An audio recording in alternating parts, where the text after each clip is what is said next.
Yeah.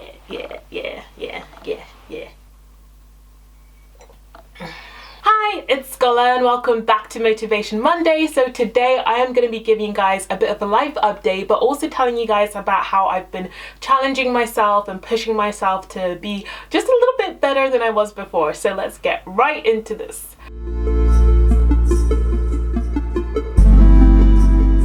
So I thought I'd throw it back to how I used to do Motivation Mondays and sort of pick a topic that was centered around motivation and just inspiration and life and that kind of thing. So today we're going to be speaking on just trying something new and doing something that scares you, and that's what I've been doing. And I haven't told you guys about it yet because it's literally been terrifying me, and I was just scared about putting it out there because I was scared of failing, and failure has been something I've been super scared of for a very long time now. It's really unlike me, and so I've been really trying to push myself out there. You can probably already tell from the title what is new in my life and what this life update is going to be about, because it's the one thing I haven't spoken about at all anywhere to anybody. So basically, I am now a university student. I'll just sort of try to give a quick recap. Basically, when I was around 18, when you're meant to go to university, I applied, I got through, everything was fine, but then suddenly I found out that I couldn't get student finance, which is something that a lot of UK students get,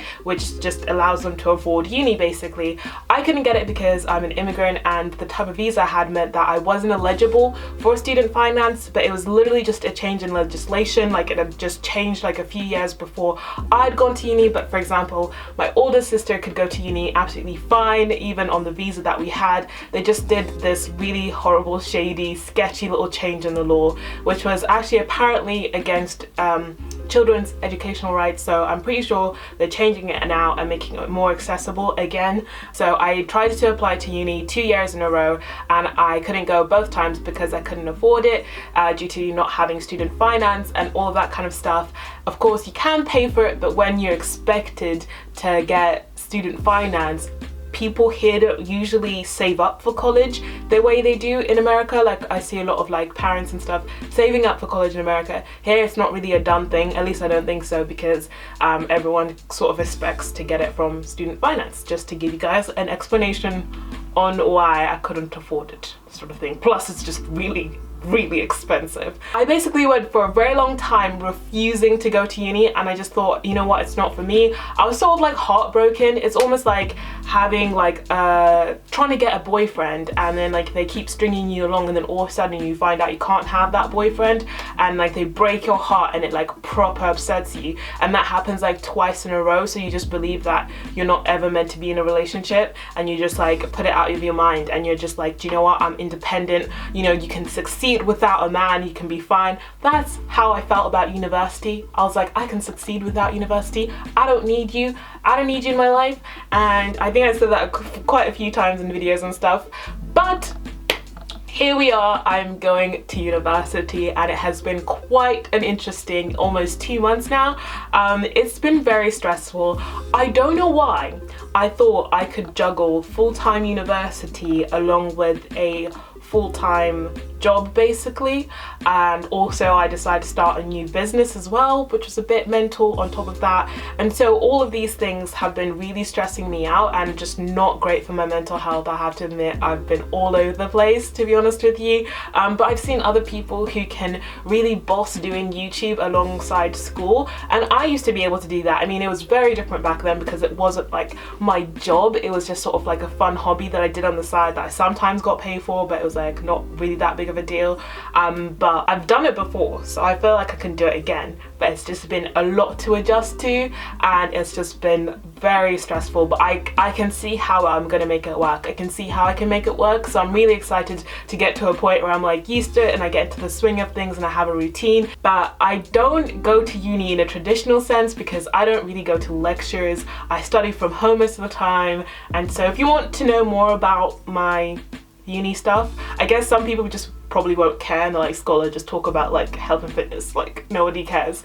But like I said, I really want to start introducing more self-development on my channel and other aspects and stuff like that, so I'd love to talk about why I decided to go to uni, like the subjects I'm studying and why I'm doing it, and blah blah blah blah blah, because it's a very unique situation. With that life update, I guess I can sort of show you my studying nook. So this is where I study now. Like I said in my last video, well, I also showed you where I got this mug as well. If you haven't watched that video, I'll leave it in the description box down below.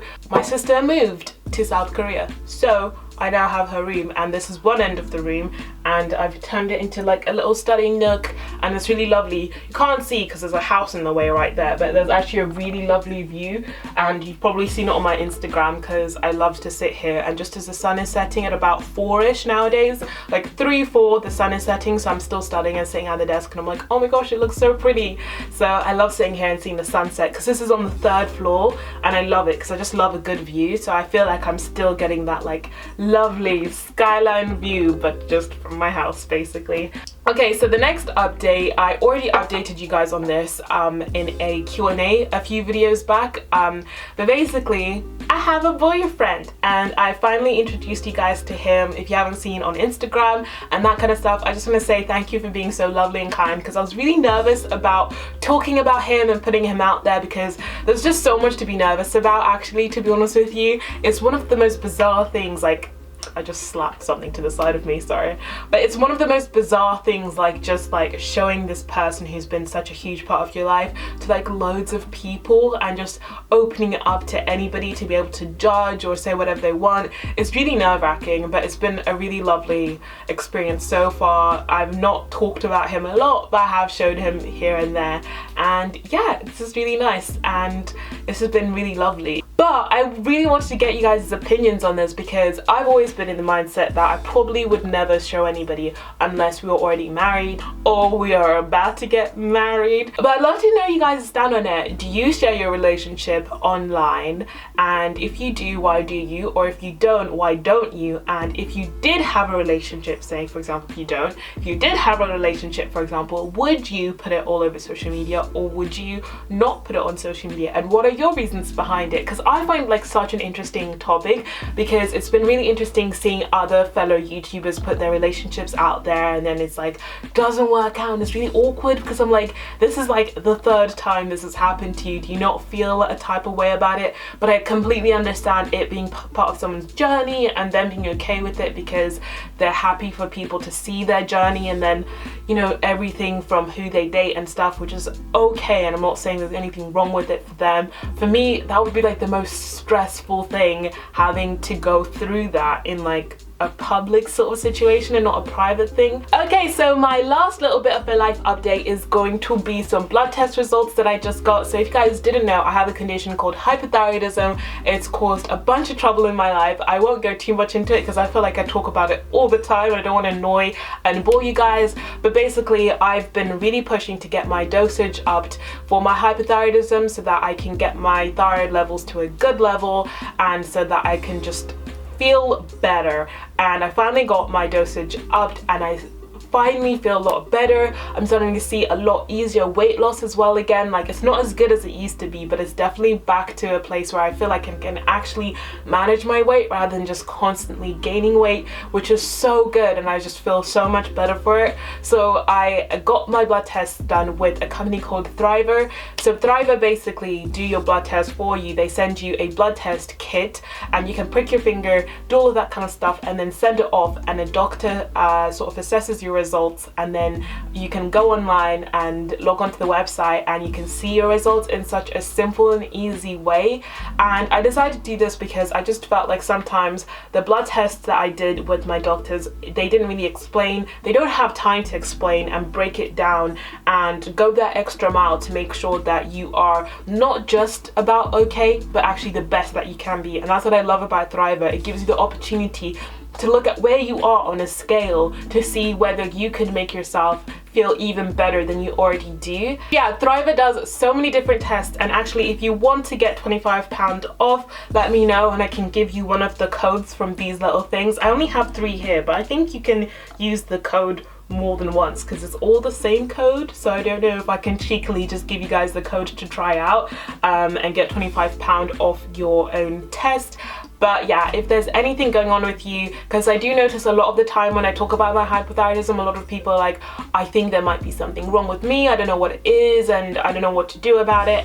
Maybe it might be good to try out this blood test, and you can do it from the comfort of your own home, and it's just really simple and easy to do. And the good thing is that you can then take these blood test results into your doctor, so you don't have to do that whole thing of first of all having to wait to make an appointment with your doctor. Go to the doctor, they refer you to go and get a blood test done, you get the blood test done, and then you have to wait to do an appointment with your doctor to discuss the blood tests, and then maybe you might need to do a follow-up blood test because those blood tests showed something and they need to look deeper into it, and it can be a really long process. And for me, for example, it took me like I think a year. Hey guys, I feel like I've just been rambling on and on for such a long time. I hope this little life update just gave you a little bit more insight into how I'm doing and what I've been up to, because I feel like I've just been so elusive and you guys have no idea what I actually do with my life. Now you know. Go to university now, got myself a boyfriend, and my thyroid is doing a lot better. Those are 3 positives. I'm really happy about it. So yeah, just to take away from this video with the whole uni thing, if there's anything you've ever wanted to do that you're scared of doing and you're not sure whether you want to push yourself and challenge yourself in that way, just go and do it. It's going to be scary, and even when you're doing it, it's going to be terrifying. Like, I'm constantly scared every day that I'm going to fail at everything that I'm doing. I'm constantly scared that my channel is just going to die, nobody will care about me. I'm constantly scared that I'm just going to fail at university. I'm scared that my other business is just going to fail. I'm scared that I'm actually not too scared that my relationship will fail. That's actually pretty solid. That's like one of the most solid things in my life, so that's actually alright. But yeah, and I'm always scared about my health and stuff like that, and fearful. And you know what, you just have to sometimes like, no, I deserve to be happy, I deserve to push myself and be the best I possibly can be. And that's what this has really showed me, is that yeah, it's stressful because it's pushing you, it's challenging you, and it means that really great things is going to come from it. So yeah, that is me at the moment. Hope you enjoyed this little motivation Monday. I'd love to know how you guys are challenging yourselves and pushing yourselves as well. Is there anything new in your life that you're doing? And yeah, I think I've been talking for a little bit too long. So anyway guys, thank you so much for watching. Stay healthy, stay luscious, and I will talk to you guys later. Bye.